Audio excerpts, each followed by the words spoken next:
কয়েক কোটি টাকার সম্পত্তি গড়ে ফেলেছে এক সময়কার ৩ ঝাড়ুদার। কোন জাদুর কাঠির ছোঁয়ায় তারা এত বিশাল সম্পদ গড়ল? এই প্রশ্নটাই এখন ঘুরপাক খাচ্ছে সবখানে। ঢাকার ব্যস্ত শহরে যখন হাজার হাজার শ্রমিক নুন আনতে পান্তা ফুরোয় অবস্থায় দিন কাটাচ্ছে, তখন এই শহরের অলিতে গলিতে তৈরি হয়েছে এক অদ্ভুত বৈপরীত্য। ঝাড়ুদারের মতো এক নিম্ন বেতনের চাকরিতে কর্মরত ৩ ব্যক্তি আজ কোটিপতির কাতারে।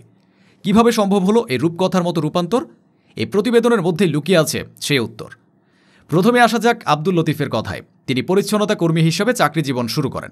বেতন মাসে ১৭,০০০ টাকা। কিন্তু পরবর্তীতে স্ক্যাভেঞ্জার্স ওয়ার্কার্স ইউনিয়নের সাধারণ সম্পাদক হয়ে তিনি যেন পেয়ে যান আলাদিনের চেরাগ। ঢাকা দক্ষিণ সিটি কর্পোরেশনের এই ঝাড়ুদার আজ রাজধানীর হাজারীবাগে ৬ তলা আলিশান ভবনের মালিক। এমনকি একই ভবনে আরও একটি ফ্ল্যাটও রয়েছে তার। শুধু তাই নয়, কুমিল্লার হোমনাতেও রয়েছে বিপুল সম্পত্তি। কসমেটিক্সের দোকান থেকে শুরু করে ফার্মেসির মালিকানা পর্যন্ত। গত ১৬ বছরে সংগঠনের সদস্যদের কাছ থেকে প্রায় ১৭ কোটি টাকা চাঁদা তোলেন লতিফ। চাকরি পাইয়ে দেওয়ার নাম করে একাধিক ভবনের শ্রমিকদের কাছ থেকে টাকা আদায় করেন। যেমন ৫ তলা ভবনের মধ্যে একটি থেকে ৪৮ লাখ টাকা তোলা হয়েছে। এ অর্থ আর রাজনৈতিক পরিচয় মিলে লতিফকে পরিণত করেছে অঢেল সম্পত্তির মালিকে। তার ছেলেও আজ কানাডায় পড়াশোনা করছে।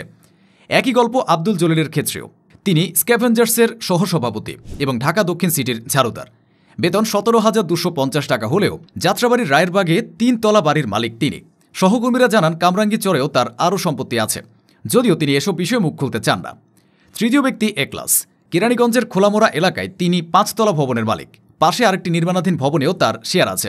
তবে তিনি সিটি কর্পোরেশনের কোয়ার্টার দখল করে বসবাস করছেন।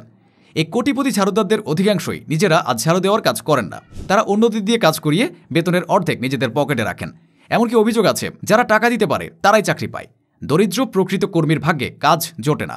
দীর্ঘদিন ধরে আওয়ামী লীগের রাজনীতির ছত্রছায়ায় থাকা এই নেতারা এখন নিজেদের রাজনৈতিক অবস্থানকে নতুনভাবে সাজানোর প্রয়াস চালাচ্ছেন।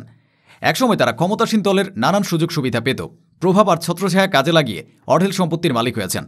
কিন্তু সময়ের পালাবদলের সাথে সাথে তারা নিজেদের চেহারা পাল্টে নতুন রাজনৈতিক পরিসরে জায়গা করে নিতে চাইছেন। তাই এখন তারা বিএনপির নেতা হিসেবে নিজেদের প্রতিষ্ঠা করতে চেষ্টা করছেন, যেন অতীতের সমস্ত বিতর্কিত কর্মকাণ্ড ধুয়ে মুছে এক নতুন পরিচয় গড়ে তোলা যায়। এই ক্ষমতার পালাবদলের খেলায় তারা যেমন দক্ষ, তেমনি তাদের বিলাসী জীবনধারার প্রতিফলন দেখা যায় ঘরের ভেতরেও। রান্নাঘর পর্যন্ত টাইলস বসানো, আধুনিক ইন্টেরিয়র আর অঢেল বিলাসিতা, যা সাধারণ কোনো ঝাড়ুদারের কল্পনাতেও আসে না। দৈনন্দিন জীবনে যেখানে অধিকাংশ ঝাড়ুদারের ঘর মাটির কিংবা টিনের, সেখানে এই ৩ জনের রান্নাঘরগুলো ঝকঝকে, আলোকোজ্জ্বল এবং বিলাসী জীবনের প্রতিচ্ছবি। এই ৩ ঝাড়ুদারের কাহিনী মূলত সমাজের এক অন্ধকার চিত্র তুলে ধরে।